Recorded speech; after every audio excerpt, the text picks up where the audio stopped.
Imagine a place where every thought, emotion, and action you have ever experienced, from your earliest lifetimes to this very moment, is preserved like the pages of an immortal book.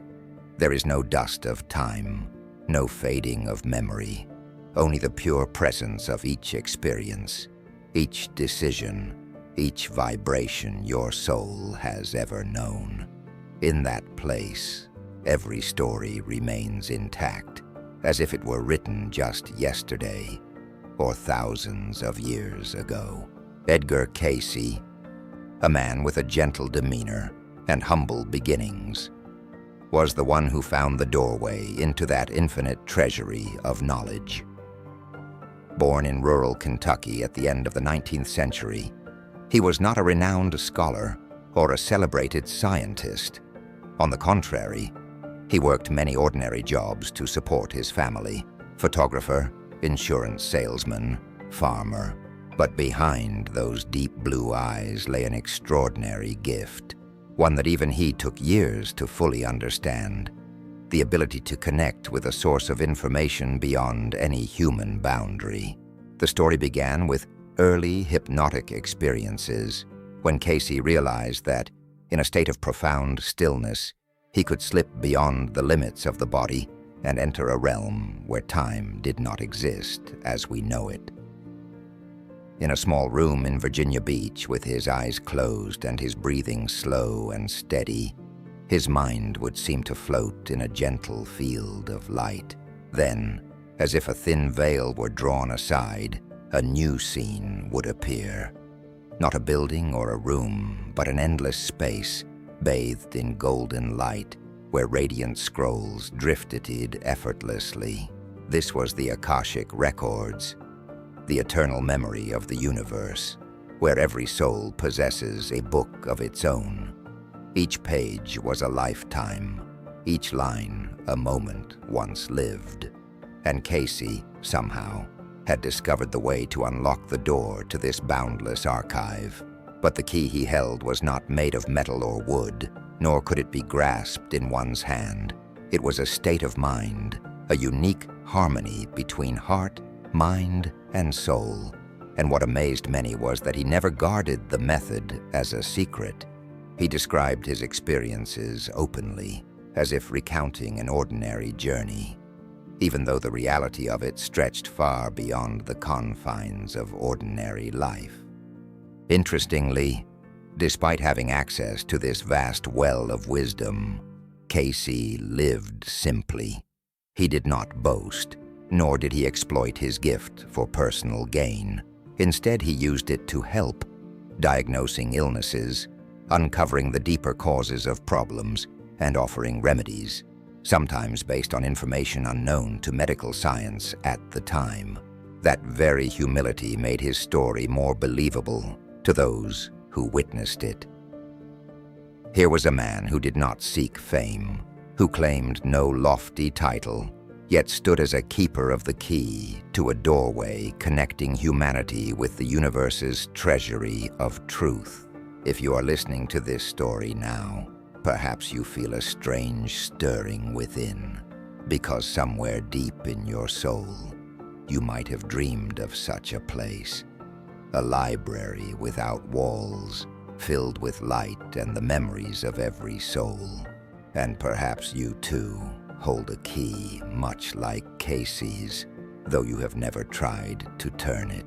Before we step further into this journey of discovery, take a moment to ask yourself, if you could enter that infinite library, what would you seek? And are you ready to hear the answer? The world Cayce entered in trance was unlike anything bound by clocks or calendars. It was a place where the concept of before and after melted away, and what remained was a living presence of all time at once.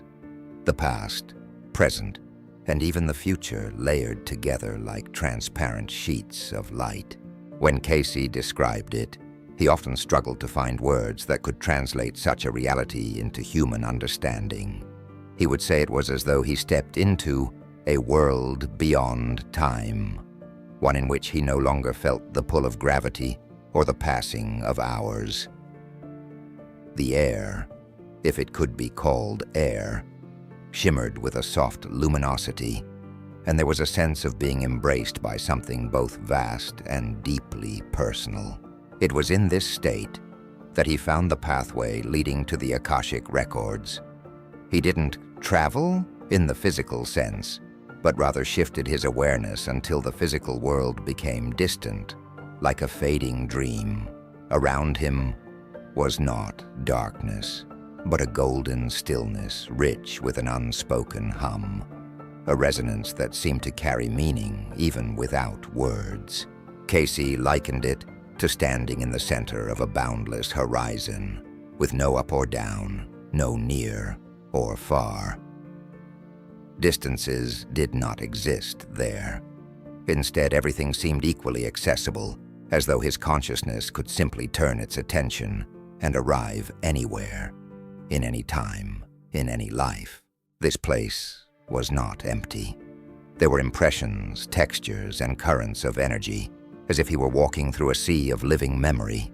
Each pulse of light felt like a story, and each story felt alive, aware of being observed. He sensed that these memories, these records, were not merely passive archives, but responsive entities.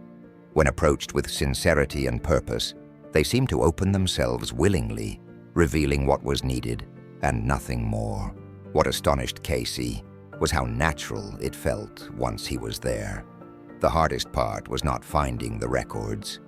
It was reaching that mental and spiritual alignment that allowed him to cross the threshold. Once inside, the sense of familiarity was undeniable.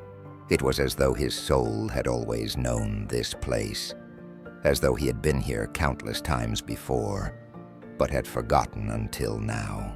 There were moments in his descriptions when you could hear the awe in his voice, even as he lay in trance and someone else transcribed his words. He would speak slowly, as if letting the vision form in his mind. It is a space without form, and yet it contains all form. I see light moving as if it were thought itself. And there is a place where the records are kept. The boundaries of this world were unlike anything physical. There were no walls, yet there was a sense of entering a specific chamber when he approached the records. It was as if he were walking deeper into the light until shapes began to emerge. Not objects, but impressions that carried the weight of universes. And always, there was a sense of being guided. Cayce never claimed to wander this realm alone. He spoke of presences, not always visible, but always felt, that seemed to guard the threshold and ensure that what was sought would be used with integrity. These guardians were not imposing or frightening. Rather, they radiated a gentle authority, as if reminding him that the knowledge here was sacred and not to be approached carelessly. To listen to these accounts is to realize that for Cayce, the world beyond time was more than a location. It was a state of consciousness, a place where the soul remembered its origins, where the noise of the material world fell away, and where truth was not something to be argued, but something to be experienced. As we follow Cayce deeper into this realm, the question naturally arises: what exactly did he see when he reached the heart of it? The place he called the Infinite Library of Light. The Infinite Library of Light was unlike any library the human mind could conceive. In Cayce's descriptions, there were no shelves, no wooden desks, no rows of bound books stacked in dust and shadow. Instead, there was an expanse so vast that it seemed to stretch into eternity, filled with a gentle golden radiance that shimmered and pulsed as though alive. Floating within that luminous space were the records themselves, not paper, not parchment, but living scrolls of light. Some appeared as long, glowing ribbons curling softly through the air. others as brilliant geometric patterns that shifted and reformed, each transformation revealing new layers of meaning. Cayce often spoke of them as scrolls, because to his mind, it was the closest earthly comparison. Yet he admitted that their true nature was far beyond material form. The moment he entered this space, there was a sense of reverence that filled him completely. It was not the silence of emptiness, but the stillness of immense presence, like stepping into a cathedral built not by hands, but by the very fabric of creation. He could feel the weight of countless lifetimes in that light. The triumphs, the mistakes, the love, the regrets, each woven into the tapestry of existence. Every soul had its own record. Some glowed brightly, radiating a warmth that seemed to sing. Others were dimmer, their light muted by layers of pain, unresolved lessons, or forgotten truths. Yet even the faintest record held beauty, for it was still part of the great whole. Cayce understood that no life, no matter how troubled, was ever without value or purpose. When a record was opened, it was not as if pages turned in front of him. Instead, the information unfolded directly into his awareness, like watching a living memory. He could see a person's past lives in vivid detail, their surroundings, relationships, challenges, and at the same time, feel the emotions they had felt. The vision was immersive, yet it was never intrusive. He was given only what was necessary to help and to heal. Cayce often described the records as guarded by an intelligence, an order that ensured no one could misuse the knowledge. If his intent was not pure, if the request was driven by vanity or greed, the records would remain closed or reveal only fragments. This reinforced his belief that the key to entering was not a technique alone, but a harmony between intention and spirit. The light itself seemed to carry its own language, a wordless communication made of colors, vibrations, and patterns. Cayce learned to read these movements, understanding that a shift in hue or a change in rhythm could convey as much meaning as spoken words. Sometimes the records appeared to him as if he were watching a great mural come to life. Other times, it was like hearing a song whose melody told the story. The most humbling part, he said, was realizing that these records were not merely historical logs. They were active, dynamic, and ever-evolving, reflecting each new choice a soul made. The past was not fixed in cold stone. It was alive in the present moment, influencing and being influenced in return. In this infinite library of light, Cayce felt the profound interconnectedness of all beings. One soul's joy rippled outward into the lives of many. One act of cruelty left echoes that could span centuries. And yet the records also revealed the immense possibility of redemption. A single act of love, born from sincerity, could dissolve layers of darkness accumulated over lifetimes. Standing in the heart of that luminous expanse, Cayce knew he was not just witnessing history. He was witnessing the soul's eternal journey. And with every vision, every detail, he became more certain that this knowledge was meant to guide us, not merely to satisfy our curiosity. But how did he cross from the physical world into this radiant hall of truth? What happened in the moments before the records revealed themselves, when the veil between worlds was at its thinnest? That was the mystery he called the moment of entry. The moment of entry was, for Cayce, a delicate crossing, like stepping from one reality into another, except there was no physical step to take. It began, in the simplest way, with stillness. Cayce would lie down, often on a couch in his Virginia Beach home, close his eyes, and allow his breathing to slow until each inhale and exhale seemed to dissolve into the quiet around him. To an observer, nothing unusual appeared to happen at first. His chest rose and fell, his face relaxed, his hands rested loosely at his sides. But inwardly, an intricate process was unfolding. Cayce's mind, awake yet detached, would begin to loosen its grip on the sensory world. The ticking of a clock, the weight of his own body, the memory of where he was, all would fade until there was only a single point of awareness, bright and steady. That point was the threshold.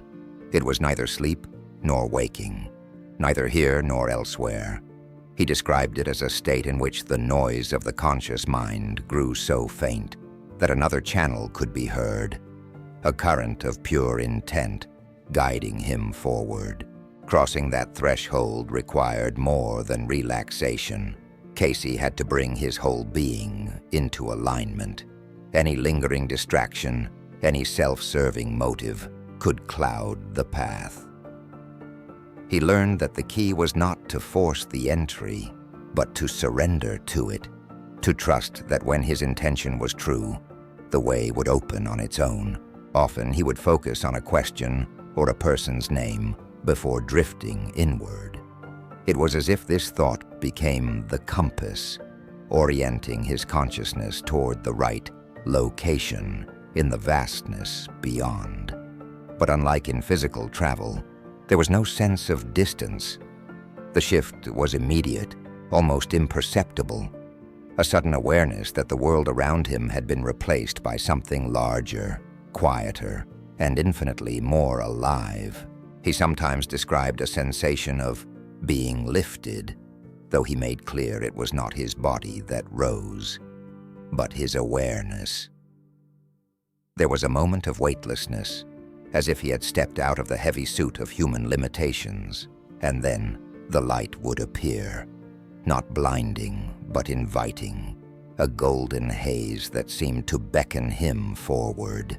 This was the gateway.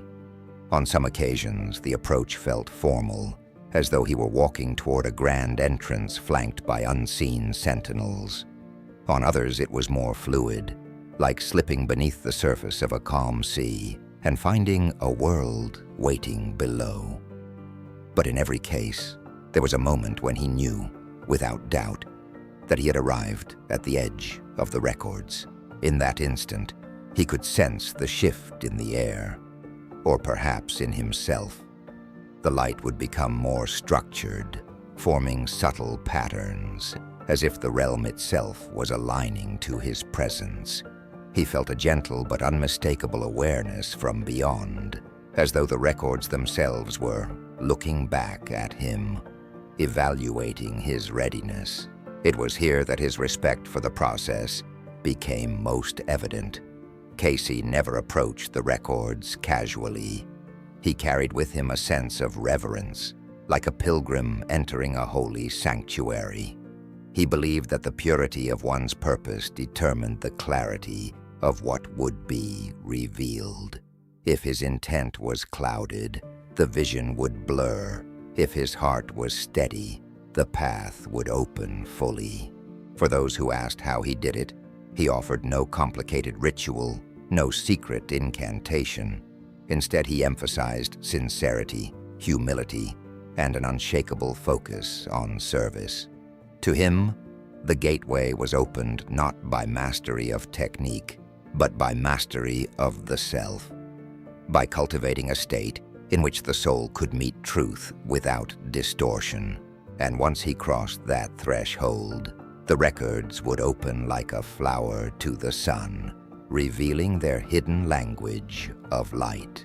But what exactly formed the shape of the key he carried, the elements that made his access possible, was a mystery he would come to understand over time. The shape of the key, as Cayce came to understand it, was not something forged in the material world. It could not be crafted, purchased, or handed from one person to another. Rather, it was built within, the result of cultivating certain qualities until they became second nature to the soul.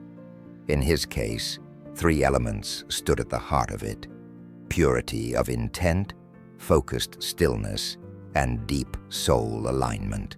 Purity of intent was the foundation.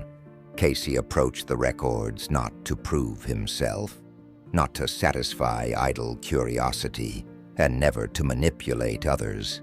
His motive was always to help, to heal, to guide. He believed that the records responded differently depending on the seeker's purpose, that they opened fully only when the intention was selfless. This was not a rule written anywhere, but a law woven into the nature of the place itself. In the same way that a flower opens to the warmth of the sun, the records opened to the warmth of a heart free from selfish ambition. Focused stillness was the doorway. In his trance states, Cayce did not simply relax. He entered a profound quiet that silenced not only his body, but also the endless chatter of his mind. This was not the absence of thought, but the mastery of it. The ability to hold attention so steady that it became like a mirror, reflecting without distortion. In that stillness, the subtle impressions of the records could be felt, like ripples moving across a calm pond. And then there was soul alignment, the most elusive element of all. Cayce understood that the conscious mind, the subconscious, and the higher self had to move in harmony for the key to take shape. If any one of these was in conflict, if doubt clouded the mind, if fear gripped the heart, if the higher self's guidance was ignored, the door would remain closed. But when all three aspects of the self stood united, a resonance formed, and that resonance was the true turning of the key. He compared this alignment to tuning an instrument. A single string out of pitch could ruin the entire melody. In the same way, a single discord within the self could blur the connection to the records. Achieving this harmony was not a matter of force, but of surrender. Surrendering fear, pride, and attachment so that the pure note of the soul could be heard. Over years of practice, Cayce realized that the key was not fixed. It had to be continually renewed, refined, and protected. Each act of kindness, each choice toward integrity, strengthened it. Each lapse into selfishness, each act of harm, weakened it. The key was alive because it was made of the seeker's own being. For those who asked if they could possess such a key, Cayce's answer was both simple and challenging. Yes, but it must be earned through the living of life itself. Every thought, every choice, every relationship became part of the shaping. The records were not a reward given to a select few. They were the birthright of every soul, but a birthright that had to be claimed through the refinement of character and spirit. Holding this key was not without responsibility. The records contained not only the beauty of love and wisdom, but also the shadows of pain and error. To enter without preparation was like opening a floodgate without knowing how to swim. The key did not just open the door. It prepared the seeker to stand in the presence of all truth without turning away. And so, when Cayce stepped into the infinite library, he carried this key within him, a living harmony of intention, stillness, and alignment. With it, the light would part, and the scrolls of memory would drift forward, ready to be read. In those moments, what unfolded before him were not mere records, but living stories, soul histories written in gold, each carrying the echoes of lifetimes. And it was through these golden narratives that the heart of his work truly came alive. The stories Cayce retrieved from the records were not flat accounts of names, dates, and events. They were vibrant, immersive experiences, as if he had stepped directly into another person's life and was walking beside them through their joys, struggles, and turning points.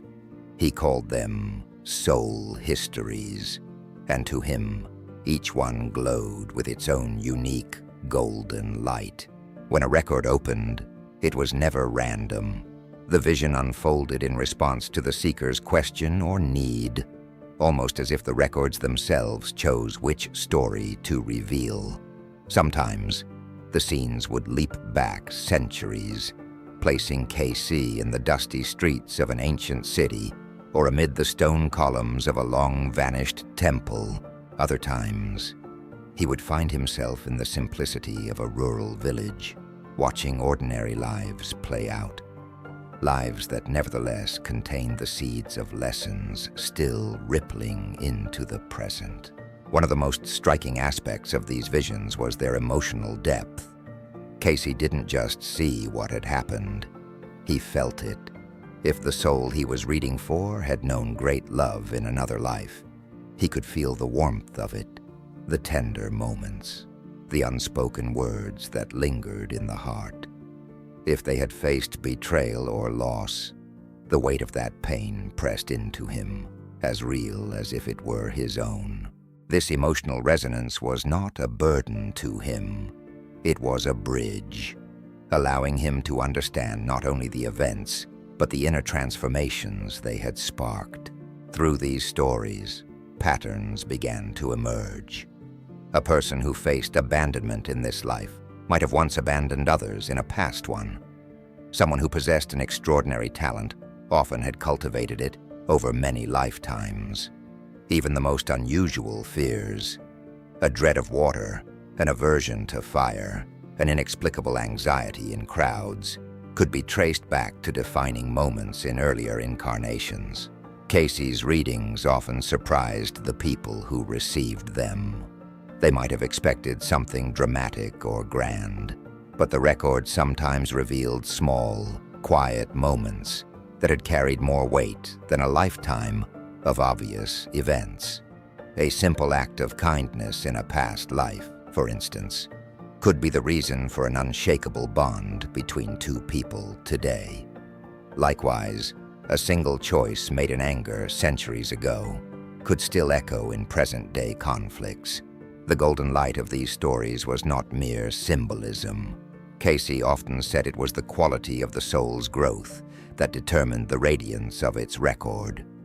A life lived with compassion, courage, and learning seemed to glow more vividly, while one marked by cruelty or neglect of purpose appeared dimmer, not as a punishment, but as a sign of lessons left incomplete. Sometimes, the records offered glimpses of civilizations long erased from memory, places like Atlantis or ancient Egypt, where souls now living had once walked. These visions were rich with cultural detail, the architecture, the rituals, the daily tasks, and the philosophical ideas that shaped those worlds. Cayce believed that remembering these lives was not about nostalgia, but about recognizing how their unresolved challenges were resurfacing in the present, offering another chance to set them right. Yet no matter how wondrous or haunting the story, the focus was always the same: understanding how the past shaped the present and how the present could transform the future. The records did not reveal for the sake of curiosity. They revealed to heal, to reconcile, to empower. Cayce never saw these golden stories as belonging solely to the person who lived them. Each one was a thread in the vast tapestry of human experience, connected to countless other threads. A lesson learned by one soul could lift many others. A mistake, uncorrected by one, could ripple harm across generations. And so, the act of retrieving these golden narratives became more than a reading. It was a sacred responsibility. Each time Cayce spoke the words, he was not just telling a story. He was offering a chance for someone to see themselves more clearly, perhaps for the first time in lifetimes. From these luminous stories grew another layer of his work, using the records not only to understand the past, but to uncover the root causes of illness, suffering, and imbalance, and to guide the path toward restoration. This was where the healing power of the Akashic Records truly came into focus. For Cayce, the Akashic Records were not just a source of history. They were a source of healing. Within their golden scrolls, he could trace the roots of illnesses and imbalances to moments far beyond the reach of any medical chart. Often the cause lay not in the body at all, but in the echoes of choices, traumas, or patterns carried from past lives into the present. In many readings, a physical ailment was not an isolated event, but the physical manifestation of an unresolved lesson. For instance, a chronic throat condition might be linked to a lifetime where the soul's truth was silenced, perhaps through fear or persecution. A persistent back problem might connect to a lifetime of bearing heavy burdens, literal or emotional, without learning to seek help. These connections were not metaphorical to Cayce. They were energetic continuities, threads that ran unbroken from one incarnation to the next. The healing he prescribed was rarely just physical. While he often gave practical remedies, adjustments in diet, use of specific herbs, massage, hydrotherapy, the deeper work always involved the mind and spirit. Cayce believed that addressing only the symptom was like pruning the leaves of a plant while leaving the root untouched. True healing required uncovering and resolving the original cause. No matter how many lifetimes ago it had begun, sometimes the path to healing involved forgiveness, not only of others but of oneself. If a soul carried guilt or bitterness from another era, the body might reflect it as tension, inflammation, or persistent fatigue. Cayce encouraged his clients to see forgiveness as an act of release, cutting the cords to past harm and freeing the energy to flow into health. Other times, healing meant facing a fear that had lingered for centuries.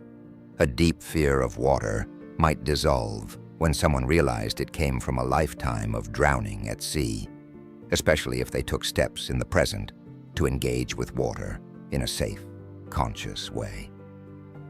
By acknowledging the origin and reframing the experience, the soul could rewrite its relationship with that element, releasing the physical and emotional hold it had maintained. Cayce also emphasized the role of thought and belief. He often said that the mind is the builder, meaning that the body responds to the patterns we hold in our thoughts. If those patterns are rooted in pain, self-doubt, or resentment, the body eventually mirrors them. If they are rooted in hope, gratitude, and willingness to grow, the body can shift toward vitality, even in the face of serious conditions. His approach was deeply integrative.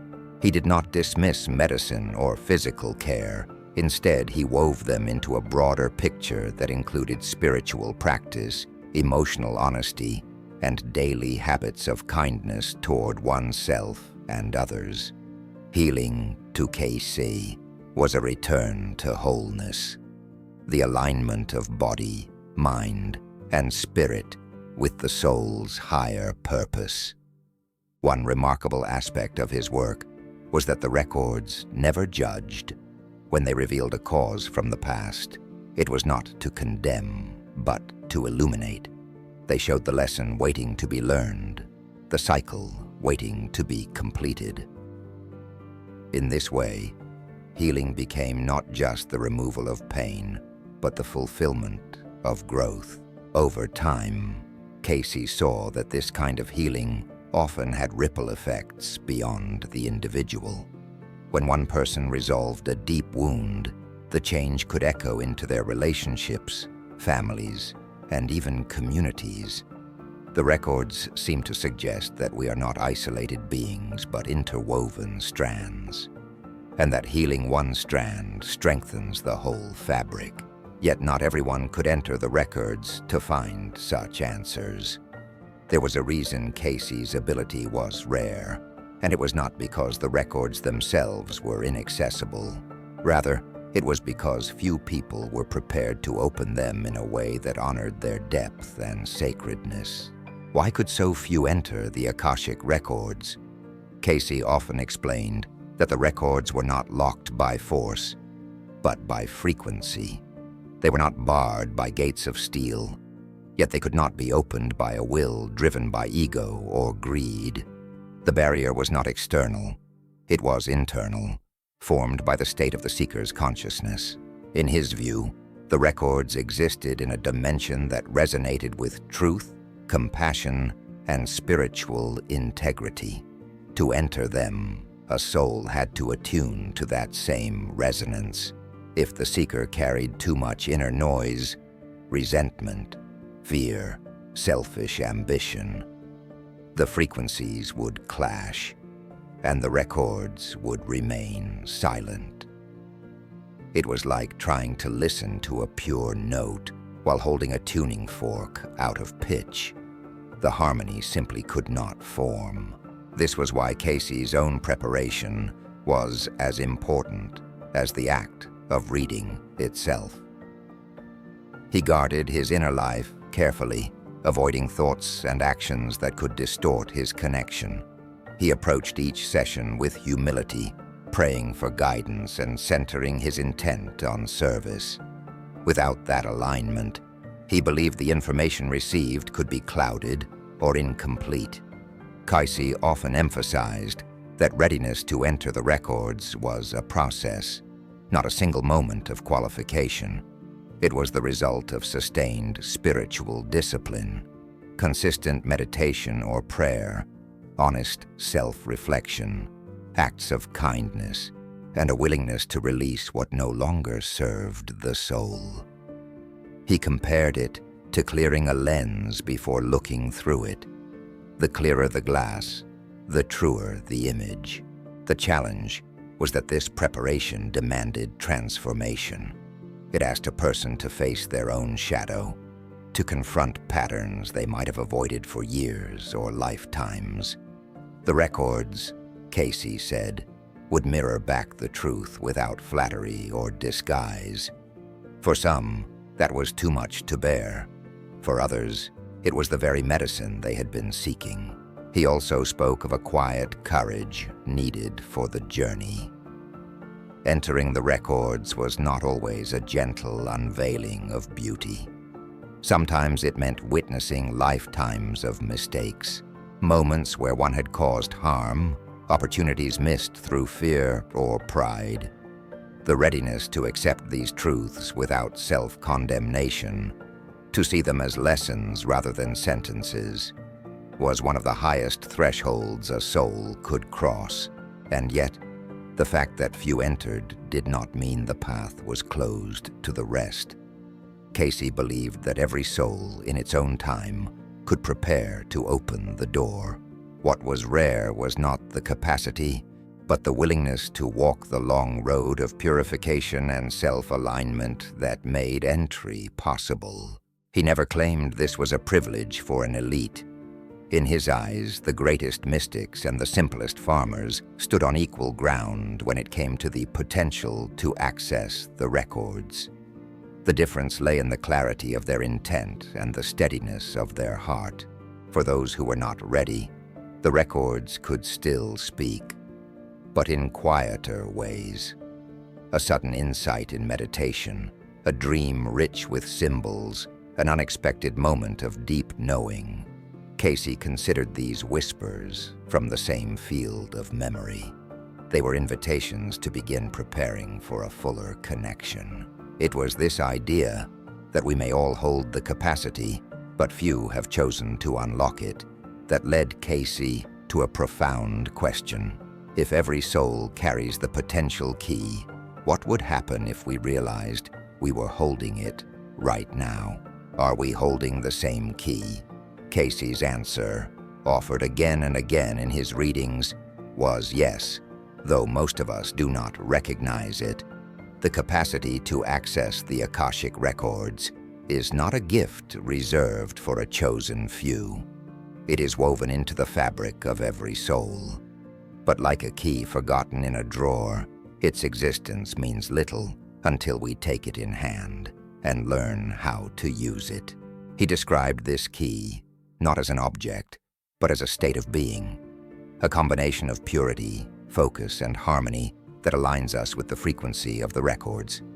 Every act of kindness, every moment of honest self-reflection, every choice to forgive rather than condemn shapes and polishes that key.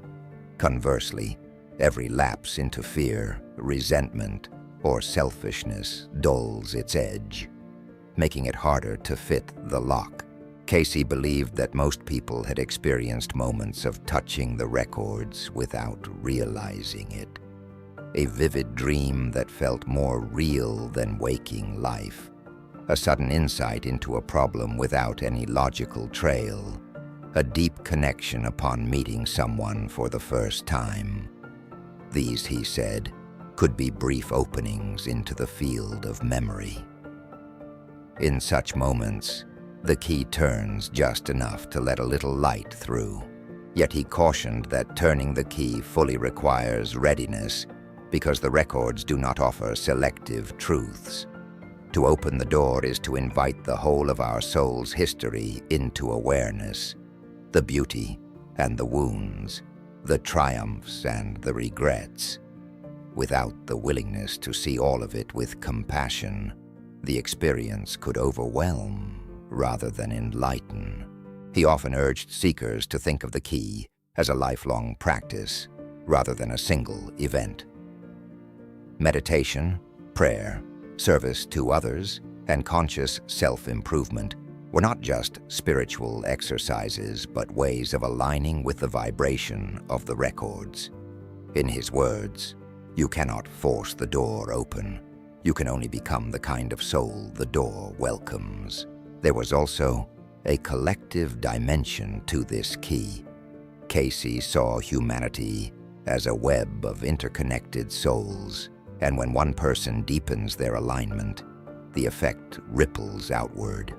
In his view, if enough people learned to hold their keys with integrity, the veil between the physical world and the Akashic field could thin for all. The records would not be locked away in mystery, but would become a natural part of our shared spiritual awareness. Still, Cayce knew that for many the question was not, "Do I have the key?"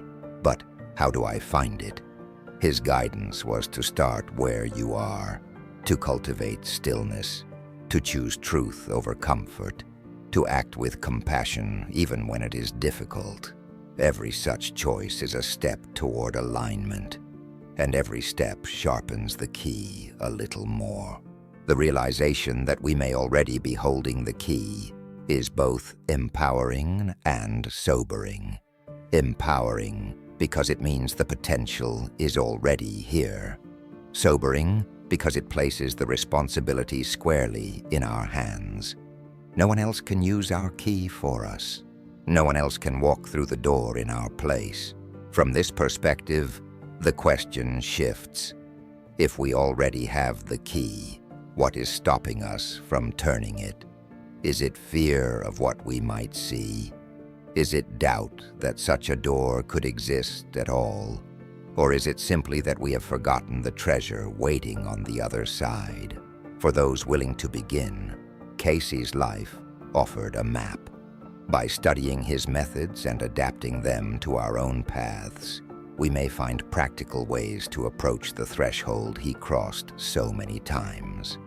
That is where his work becomes not just a record of the past, but a living guide for seekers today. Practical gateways to the Akashic Records, as Cayce saw them, were not elaborate rituals or secret formulas.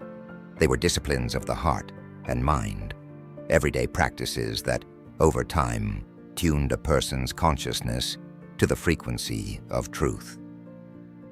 His own method was deeply personal, but the principles behind it could be adapted by anyone with sincerity and patience. The first gateway was stillness.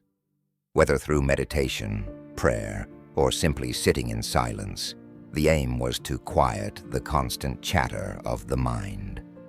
Cayce understood that the records spoke in subtleties, impressions, feelings, images, and that these could easily be drowned out by the noise of everyday thought. Just as a lake reflects the sky most clearly when its surface is calm, the mind reflects truth most purely when it is still. The second gateway was intention. Before entering trance, Cayce would focus on a single, clear purpose, often framed as a question. The purpose had to be constructive, aimed at helping or healing, rather than satisfying curiosity. He believed the records responded to the energy behind the question, and that vague or self-serving motives would yield only vague or distorted answers. Setting a pure intention was like tuning a compass before beginning a journey. It oriented the soul toward the right destination. The third gateway was alignment of the self. This meant bringing the conscious, subconscious, and higher self into harmony, so that the whole being was moving in the same direction. For many, this required self-examination, identifying fears, resentments, or conflicting desires that could pull the mind away from its center. Cayce taught that aligning the self was not about perfection, but about honesty, meeting oneself exactly as one is without pretense, and being willing to grow from there. The fourth gateway was service. Cayce believed that the desire to help others was a powerful key in itself. When the motive was love and service, the records seemed to open more readily, offering guidance that could truly benefit the seeker and those around them. Service created a flow of energy that connected the individual's growth to the well-being of the whole, making the information given more relevant and impactful. For modern seekers, these gateways can take many forms. Stillness might come from mindful breathing, journaling, or time in nature. Intention can be set through a written statement, a whispered prayer, or simply holding a question in the heart. Alignment may involve therapy, spiritual study, or creative expression that integrates mind, body, and spirit. Service can be found in acts as small as listening deeply to a friend, or as large as dedicating one's life to a cause. Cayce warned that the gateways must be approached with patience. The urge for instant access could lead to frustration, or worse, to misinterpretation of subtle impressions. Just as he had honed his ability over years, he encouraged others to think of this as a gradual unfolding rather than a single breakthrough. He also acknowledged that not everyone would seek or find the same path. For some, dreams might become their portal to the records, revealing symbolic guidance that could be unraveled over time. For others, inspired writing, art, or even sudden flashes of intuition might serve as their bridge. The form mattered less than the sincerity and steadiness of the practice. Ultimately, these gateways were not about leaving the physical world behind, but about expanding awareness within it. The purpose was never to escape life's challenges, but to meet them with greater understanding and compassion, informed by the wisdom of the soul's own history. And for those who asked if the door would ever truly close, Cayce offered a simple assurance: it could not. The records are part of us, and they remain accessible to any soul willing to align with their light. Which brings us to the final truth he often shared, that the door itself is always open. It is we who must learn to step through. The door that never closes. This was how Cayce often described the Akashic Records. They are not a distant vault, locked away in some unreachable corner of the cosmos. They are a living field of memory woven into the very fabric of existence.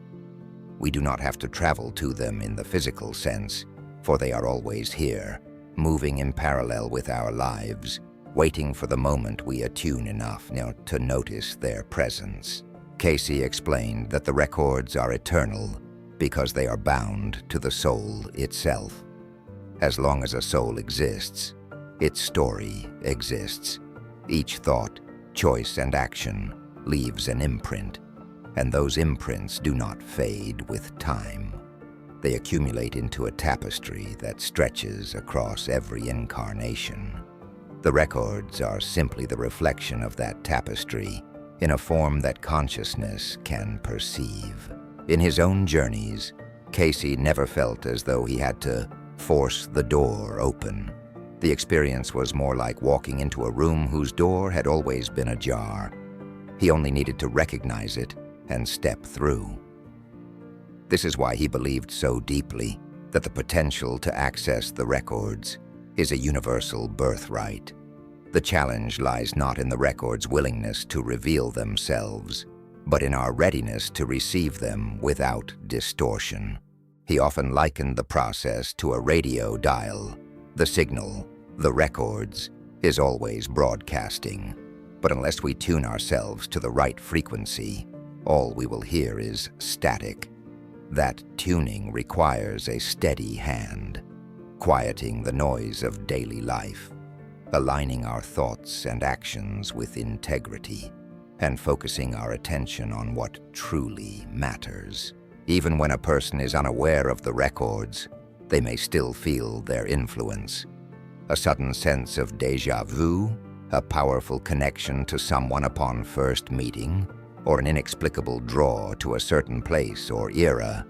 These, Cayce said, are subtle touches from the records, reminders that our story is larger than the chapter we are living now.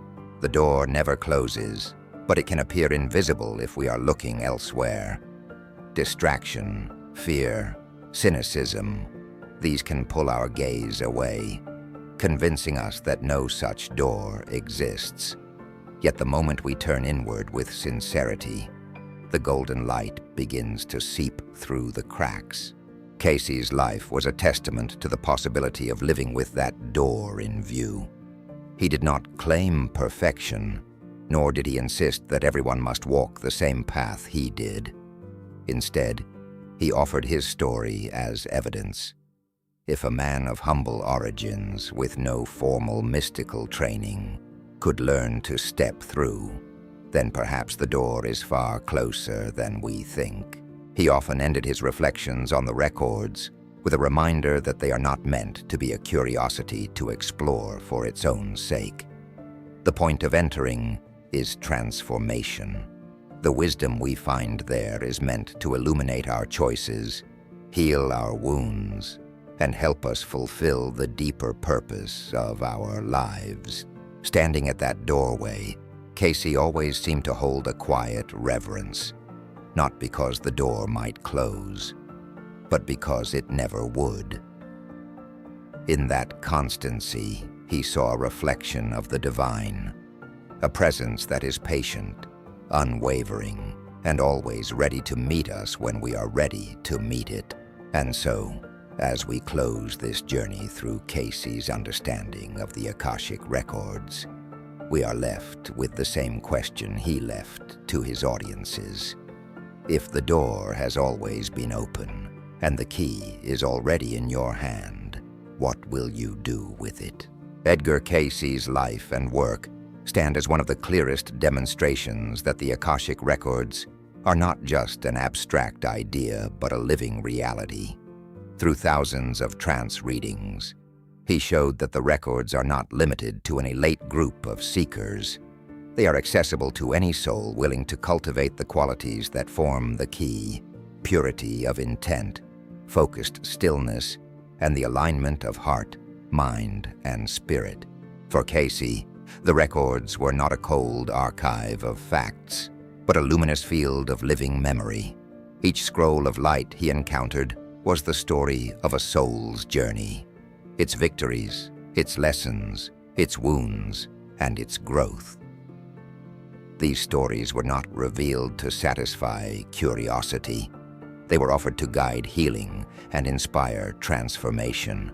He approached them with deep reverence, never forgetting that to hold such knowledge was to bear a sacred responsibility.